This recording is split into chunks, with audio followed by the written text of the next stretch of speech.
पिछले पार्ट में जिस तरह से ई फेंग ने फे फेंग को मारा था वो देख के हर कोई चौंक गया था और किसी को बिलीव नहीं हो रहा था। फे फेंग को तो बुरी तरह से पीट के 2 टुकड़ों में उसने बांट दिया था, लेकिन इन टाइम में उसका दादा आ गया था और अब उसको ले गया था। और इसी के साथ ये एपिसोड शुरू होता है और इस एपिसोड में हर कोई यही बात करता रहता है। लेकिन इतने में ई फेंग अपने दोस्त के साथ सेक के अंदर आगे बढ़ने लगता है हाल में, और हाल में हर कोई बोलने लगता है मैं तो पहले कहती थी ये ठीक हो गया, ऐसे बीमार होने का नाटक कर रहा है, हमारा टारगेट नहीं बनना चाहता इसलिए ये डरता है और सच नहीं बता रहा है। जिसको सुन के दूसरा बोलता है मैं तो कहता हूँ कि ये ईस्टर्न वास्टलैंड के लिए बहुत ही ज्यादा खतरनाक है, इसको खत्म करने का मौका जल्द से निकालना है और इसको खत्म कर लेना है। लेकिन तभी सामने से आवाज आता है कि ई फेंग ने आज आखिरकार रॉकिंग रेस के सैंड को हरा दिया है और ये ऐलान करते हुए मेरे खुशी हो रहा है कि ऐसा टैलेंटेड व्यक्ति हमारे डोहोंग से बिलोंग करता है। लेकिन हर कोई तुम्हारी ताकत देख के चौंक गया है और मुझे भी यकीन नहीं हो रहा है कि तुमने इतना बेहतर परफॉर्मेंस किया है। उनके ई फेंग बोलता है मैजेस्टी आप मेरी कुछ ज्यादा ही तारीफ कर रहे हैं, मैं इतना भी कुछ ज्यादा काबिल नहीं हूँ, और भी मेरे अंदर की चोट जो लगी हुई है वो ठीक नहीं हुई है और बल्कि उल्टा बुरी हो चुकी है इस लड़ाई के कारण। और ये कह के वो नाटक करने लगता है जिसको देख के हर कोई चौंक जाता है और मन ही मन सोचने लगता है हाँ नौटंकी, हम लोगों को भी पता है तू झूठ बोल रहा है। और अब क्या था, ये फेंग आगे बोलता है ये तो लड़ना मैंने सिर्फ अपनी जान बचाने के लिए किया था, वरना मैं कमजोर सिख उससे कहाँ लड़ सकता था रॉक किंग रेस से भाई। नहीं नहीं नहीं नहीं। जिसको सुन के मेजेस्टी बोलते हैं अच्छा तो डॉक्टर वांग, जिसको सुन के ये फेंग चौंक जाता है, लेकिन वो आगे बोलते हैं डॉक्टर वांग हमारे दोस्त को बहुत समय पहले डाउ चोट लगी एक्टिवेशन करते समय, और अब ऊपर से और भी ज्यादा इंजरी उसकी बढ़ गई है जो आपने खुद ही सुना है, उसने खुद बोला है। तो मैं चाहता हूँ कि आप चेक करें और उसकी कंडीशन को ऑब्जर्व करें और हो सके तो जो भी इलाज आपके कंट्रोल में है वो कर दें। और अब क्या था, इतना बोलते हुए मैजेस्टी बोलते हैं ई फेंग तुम हमारे इलाके में आए और फिर लिटिल किंग ने हमारे इलाके में तुम्हारे ऊपर आक्रमण किया और तुमसे लड़ने का चैलेंज लिया, और इसीलिए हमारी जवाबदारी बनती है, तो इसीलिए डॉक्टर वांग को देखने देना है क्योंकि ये बहुत ही ज्यादा अच्छे डॉक्टर हैं और इनको खास तुम्हारे लिए मैंने बुलाया। और ये सब सुनते हुए डॉक्टर वांग आगे बढ़ते और बोलते हैं ई फेंग चलो दिखाओ हाथ, मेरे को देखना है, मैं भी तो देखूं तुम्हारा कंडीशन कितना खराब हो रहा है। जिसको सुन के ई फेंग भी चौंक जाता है, वो भी झिझक जाता है और थोड़ा सोचने लगता है। तभी प्रिंसेस का पीछे से आवाज आता है क्या हुआ ई फेंग, कहीं तुम कुछ छुपा तो नहीं रहे हो, इसीलिए तो अपनी हाथ को चेक नहीं कराना चाहते हो और अपनी नसों के राज नहीं खोलना चाहते हो। जिसको सुन के डॉक्टर वांग बोलते हैं होली बॉडी जल्दी से अपना हाथ दिखाना है, इतना क्या सोचना है। और अब क्या था, ई फेंग को भी अपना हाथ आगे करना पड़ता है और डॉक्टर वांग उसकी नसों को चेक करने लगता है और हर कोई बड़े गौर से उनकी ओर देखता रहता है और अब जानने के लिए आतुर होता है कि भाई ई फेंग कहीं ठीक तो नहीं हो गया है, अगर हाँ तो जल्दी से इसका शिकार शुरू कर देना है, अगर नहीं तो इसके मरने का वेट करना है और इसकी बॉडी में फिर कब्जा करने के लिए लड़ना है। सच में ये कल्टीवेशन वर्ल्ड बहुत ही खतरनाक होता है, लेकिन मैं जाना चाहता, लेकिन मैं जा नहीं सकता, लेकिन कम से कम तुम्हारे लाइक और सब्सक्राइब का कल्टीवेशन तो मांग सकता है ना, तो जल्दी जल्दी कंट्रीब्यूट करना है और हमारे चैनल का कल्टीवेशन बढ़ाना है। तो चलो जल्दी से लाइक सब्सक्राइब करना है। और अब क्या था, डॉक्टर वांग उसकी नसों को चेक करने लगते हैं और ई फेंग को टेंशन होने लगती है, लेकिन तभी डॉक्टर वांग बोलते हैं ये कैसे हो सकता है। जिसको सुन के मैजेस्टी बोलते हैं क्या हुआ, जिस पे वो जल्दी से घूमते हुए बोलते हैं योर मैजेस्टी फेंग इसकी तो पूरी नसें टूटी हुई है और इसकी सीरें सूखी हुई है और खून भी बेचारे के शरीर में बिल्कुल भी नहीं है। इतना बेकार हालत तो मैंने कभी किसी का नहीं देखा है। सच में होली बॉडी कितनी बदकिस्मत है। जिसको सुनकर ई फेंग चौंक जाता है, उसका दोस्त भी हैरान रह जाता है और उनको समझ में आ जाता है कि डॉक्टर वांग ने सबके सामने झूठ बोला और उसको बचा लिया है, उसकी पोल को नहीं खोला है। जिसको सुन के उसका दोस्त भी एक्टिंग करने लगता है मेरे भाई ई फेंग तेरी इतनी बुरी हालत है, तूने मुझको बताया तक नहीं, आखिर तूने मुझको दोस्त नहीं समझा, अपना भाई नहीं समझा है, ऐसा क्यों किया है। और फिर धीरे से बोलता है मैं अच्छी एक्टिंग कर रहा है ना। और दूसरी तरफ से प्रिंसेस का भाई भी बोलता है आह ब्रदर इन लॉ सच में आपका दुख मुझसे नहीं देखा जा रहा है। इतना सुन के मैजेस्टी फेंग भी बोलती नहीं ये फेंग तुम्हारे साथ ऐसा कैसे हो सकता है। डॉक्टर वांग क्या इसके लिए कोई क्रूल नहीं है या फिर कोई भी इलाज, जल्दी बताइए, अगर हो सकता है तो मैं मदद करने के लिए तैयार है, प्लीज एक बार सोचिए और चेक करके फिर से बताइए कहीं ये कुछ गलत तो आप नहीं बोल रहे हैं। जिसपे वो डॉक्टर वांग बोलते हैं नहीं नहीं मैजेस्टी मैं सही बोल रहा है, इस लड़के का हालत तो बहुत बुरा है, बेचारे की होली बॉडी टूटने लगा है और अंदर से बुरी तरह से खत्म होने लगा है। जिस पे मैजेस्टी बोलते हैं नहीं ये फेंग मुझे ये सुन के दुख हो रहा है, लेकिन मैं भी मजबूर है और कुछ नहीं कर सकता, तुम्हें धीरे धीरे मरते हुए देख रहा है। पे मैजेस्टी बोलते हैं फिर भी कोई दूसरा रास्ता नहीं। जिस पे डॉक्टर वांग बोलते हैं एक ही रास्ता है, अगर ये अपने कल्टीवेशन को तबाह कर दे और वापस से इंसान बन जाए, लेकिन एक कल्टीवेशन के लिए इससे बुरा और क्या हो सकता है, इससे अच्छा तो वो मरना ही पसंद करेगा। यानी एक प्रकार से इलाज बताते हैं, लेकिन फिर वही इलाज को करने से मना कर देते हैं, जिसमें मेजेस्टी बोलते हैं आपकी बात तो बिल्कुल सही है। मेजेस्टी बोलते हैं ये फैंग मुझको माफ कर देना, लेकिन टेंशन मत लेना, हम कोशिश करेंगे और कोई ना कोई इलाज खोज के रहेंगे। जिसको सुन के ये फैंग बोलता है मेजेस्टी आपने इतना बोल दिया, मेरे लिए बहुत हुआ, और इतना बोलते हुए नमस्ते करता है और वहां से निकलने लगता है। और उसका दोस्त अभी भी रोने की एक्टिंग करने लगता है। और अब क्या था, इसके बाद सीन बदल जाता है, हमें एक जंगल का सीन दिखाया जाता है जहाँ पे डॉक्टर वांग को ये फैंग थैंक्स बोलने लगता है और बोलता है आपका धन्यवाद क्योंकि आपने मेरा सीक्रेट सबके सामने छुपा के रखा है। जिस पे वो बोलते हैं टेंशन लेने की जरूरत नहीं है क्योंकि हमारे एंसेस्टर की मदद गॉड किंग ने की थी, और जब गॉड किंग ने तुम्हारा साथ दिया है तो हमारा भी फर्ज बनता है कि अपने एंसेस्टर का जो कर्जा है उसको चुकाना है। लेकिन ये फैंग ये खतरा सिर्फ अभी के लिए टल रहा है और कुछ लोगों के साथ मेरे बोलने से भी नहीं खत्म होने वाला। तो जो तुम्हारे दुश्मन है उन्होंने तो और जोरों से तुम्हारे ऊपर हमला करना है। जिस सुन के ये फैंग बोलता है मैं तो यही चाहता है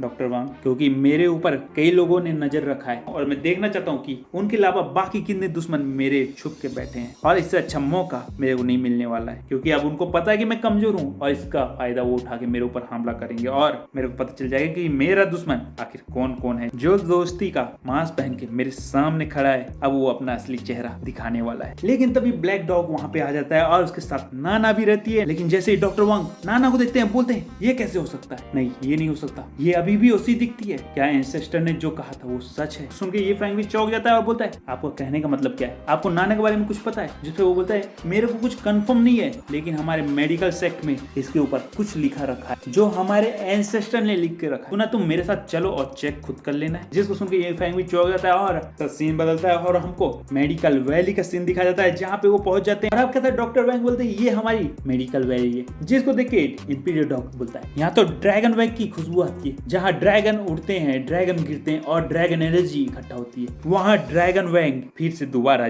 जागती है। जिसपे डॉक्टर वैंग बोलते हैं तुम्हारी नजर बिल्कुल सही है, लेकिन दुख की बात यह है कि यहाँ ड्रैगन वैंग उठ नहीं रही, खत्म हो रही है। और जो तुम कह रहे हो वो सिर्फ पास्ट की एक कहानी है, कभी यहाँ भी होली लैंड हुआ करती थी, लेकिन अनफॉर्चुनेटली अचानक से एक चेंज हुआ हजारों साल पहले और सब कुछ खत्म हो गया। जिसको सुन के ये फैंग चौंक जाता है और मनी मन सोचता है तो ओल्ड ब्रदर लू फेंग जी इस सेक्ट से बिलोंग करते थे जो अब पूरी तरह से खत्म हो गया और समय में कहीं खो चुका है। हाँ मेरे को याद आया, मेरे को नहीं पता वो कहाँ चले गए, बहुत समय हो गया, उनके बारे में कोई खबर भी नहीं है और उनको किसी ने देखा भी नहीं। लेकिन तभी डॉक्टर वांग बोलते हैं होली बॉडी सुनो मेरी बात, कुछ समय के लिए चलो अंदर रेस्ट करना है, लेकिन याद रखना हेवनली प्रोफाउंड होली लैंड जो तुम्हें आगे दिख रहा है ना वहाँ गलती से नहीं जाना है। और हमको तभी एक साइडो दिखाया जाता है जो दूर से उन पे नजर रखता रहता है। और अब क्या था, वांग उन लोगों को एक बुक दिखाने लगता है जो कि 2500 साल पुरानी होती है और वो उसकी एंसेस्टर की होती है जिसपे नाना की ही तस्वीर बनी रहती है। जिसको देख के ये फैंग भी चौंक जाता है, ये कैसे हो सकता है, नाना की तस्वीर 2500 साल पहले, आखिर नाना की उम्र इतनी कैसे हो सकती है। जिसपे उसका दोस्त बोलता है क्या पता उसके जैसे दिखने वाली कोई दूसरी छोटी बच्ची भी हो सकती है। जिसपे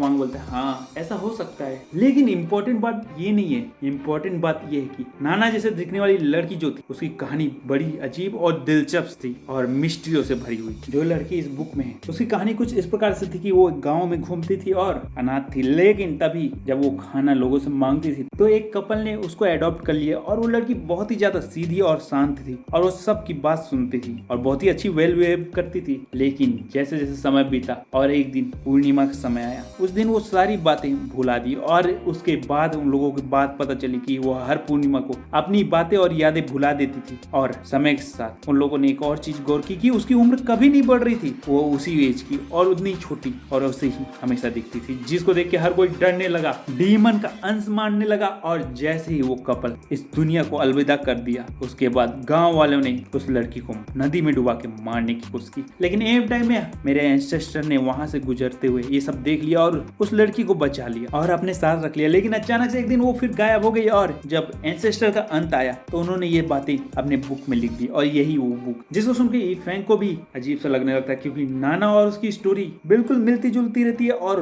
नाना भी अपनी पिछली बातें भूल जाया करती है। तो देखिए ये फैंग सोचने लगता है कहीं नाना वही तो लड़की नहीं है, लेकिन 2500 साल आखिर एक बच्ची कैसे जी सकती है जिसकी कल्टीवेशन कुछ भी नहीं है। उसको क्या पता कि उसके सामने इम्पीरियर खड़ी हुई। सॉरी, स्पॉइलर देने का मन नहीं था, इसलिए मैंने ये बात अभी बीप कर दी है, तो कमेंट में लिखने की जरूरत नहीं है। अभी एक साइडो जब नाना खेलती रहती है उसके पास आता है, उसको तेजी से वहां से ले जाता है, जिसको देख के इफेंग चौंक जाता है और उसके पीछे जाने लगता है। और इफेंग एक चीज नोटिस करता है, जो नाना को तेजी से ले गया था उसके foot step, ancestor foot step से जो उसने क्रेजी ओल्ड मैन से सीखा था। हाँ, वही ब्रदर जिसको वो याद कर रहा था, और वो होली फुट स्टेप उसी की तरह उसको दिख रहा था। लेकिन उसको यकीन नहीं हो रहा था कि आखिर ओल्ड ब्रदर और उसके अलावा कौन तीसरा हो सकता है जो वो फुट स्टेप यूज कर रहा है और इफेंग से ज्यादा अच्छे से यूज कर सकता है। लेकिन तभी वहां एक रोने की आवाज आने लगती है, जिसपे वो लोग चौंक जाते हैं। कौन रो रहा है? जिसपे वांग बताता है कि हर बार जब फुल मूनलाइट यहाँ पड़ती है तो यहाँ ऐसे ही रोने की आवाज आती है, और किसी को नहीं पता कि ये आखिर में कौन रोता है। ये अपने आप में एक बहुत बड़ा राज होता है, और इसीलिए शायद यहाँ ना लोगों का बैन हो चुका है, क्योंकि हर किसी को यहाँ के राज से डर लगता है। और इनकी इतना बात करते हुए उनको एक शैडो दिखता है, जिसके पीछे वो तुरंत दौड़ते हैं, और तभी हमको नाना को दिखाया जाता है। नाना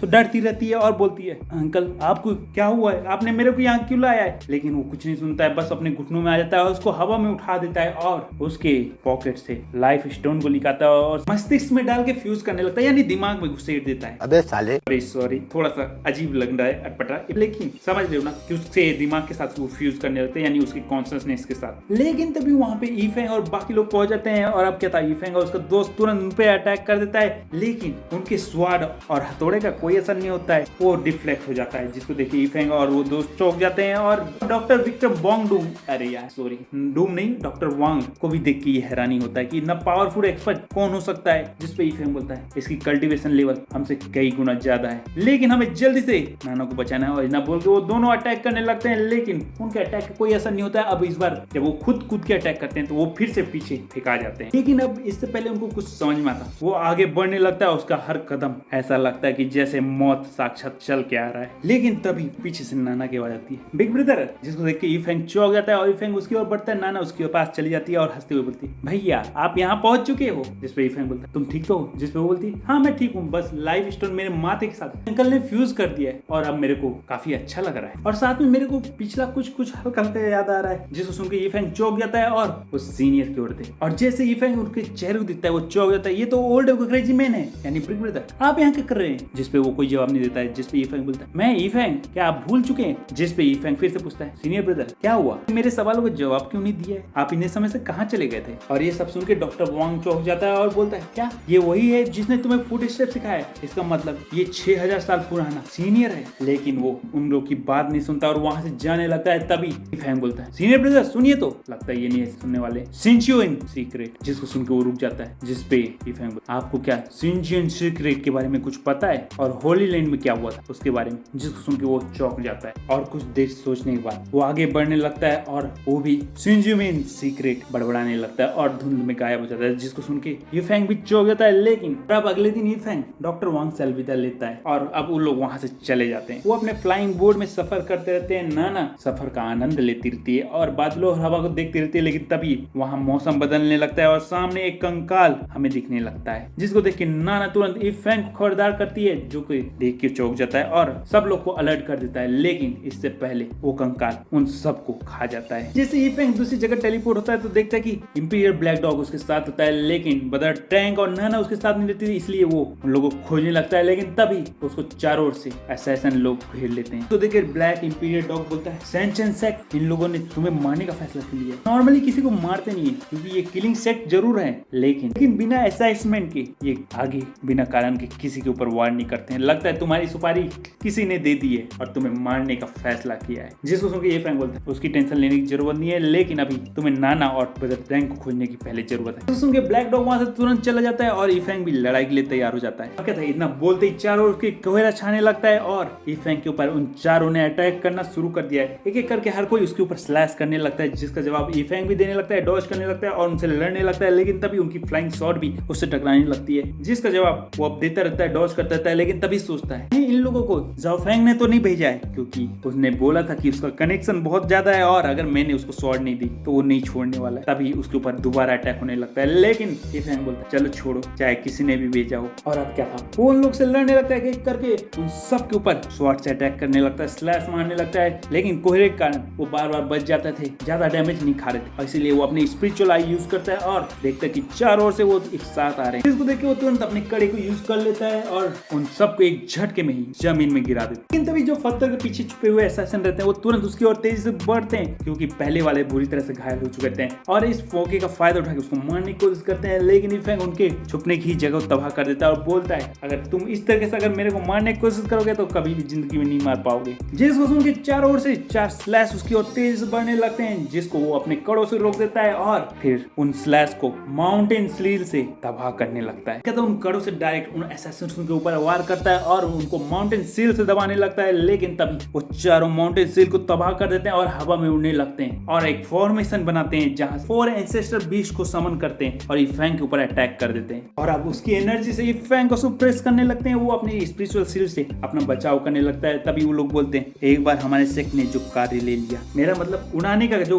डील ले लिया, वो पूरा करके रहते हैं और उसके लिए फिर चाहे अपनी जान ही देने क्यों ना पड़े, हम दे देते हैं। और इतना बोल के और अटैक को पावरफुल कर देते हैं। कहता हूँ उनकी पावरफुल किलिंग इंटेंट को देख के इफेंग भी चौंक जाता है और वो सुप्रेस होने लगता है। लेकिन तभी उसको याद आता है कि उसने डेडली फॉरेस्ट से जो स्क्रोल पाया था उसको तो अभी तक यूज नहीं किया और उस टेक्निक को नहीं सीखा है। और अब क्या था, वो अपने स्पिरिचुअल रे में उसको सीखने लगता है और हेवनली किलिंग टेक्निक को मास्टर करने लगता है और बोलने लगता है, मौत ही जिंदगी है, जिंदगी ही मौत है और ये दोनों ही ताओ है और ये किलिंग इंटेंट अब मेरी है। और इतना बोल के वो मास्टर कर लेता है और एक झटके में रियल रेम में अपने घुटने में आ जाता है और हैंड साइड बना के एक बहुत जबरदस्त एनर्जी रिलीज करता है और बहुत सारे लेजर से उन बीस्ट पे अटैक करने लगता है और उनको खत्म कर देता है और जितने भी असैसिन है उन सबको मारने लगता है। एक झटके में हमको दिखता है कि वो सारे असैसिन आखिर अंत में एक ही लड़की रहती है, जो कि ये देख के चौंक जाती है। समझ नहीं आता कि आखिर एंसेस्टर बीस्ट इसके हाथ से कैसे मारे जा सकते हैं, वो भी इतने आसानी से, ये कैसे हो सकता है। और इतना सोचती रहती है कि ईफेंग की तलवार उसके गले में लटक जाती है और ईफेंग बोलता है, अब बता दो कि तुम्हें किसने भेजा और मेरे को क्यों टारगेट बनाया। लेकिन वो कुछ बोलती नहीं है, बल्कि उस तलवार के आर पार आती है और सीधा अपने बॉडी को तबाह करने लगती है। जिसको देख के ईफेंग तुरंत अपने लोटस टेक्निक को यूज करता है और अपना बचाव करता है। लेकिन वो लोटस टेक्निक से टकरा के ब्लास्ट हो जाती है, जिसको देख के नाना और टैंक चिल्लाते हैं, बड़े भाई। और अब क्या था, ईफेंग बोलता है, टेंशन मत लो, मैं बिल्कुल ठीक हूँ। और मन में सोच, असैसिन सेक्ट लगता है मेरे पीछे एक और दुश्मन पड़ चुका है। और इसी साथ ये एपिसोड खत्म होता है, तो लाइक करना, सब्सक्राइब करना। मैं अगला एपिसोड मिलता हूँ।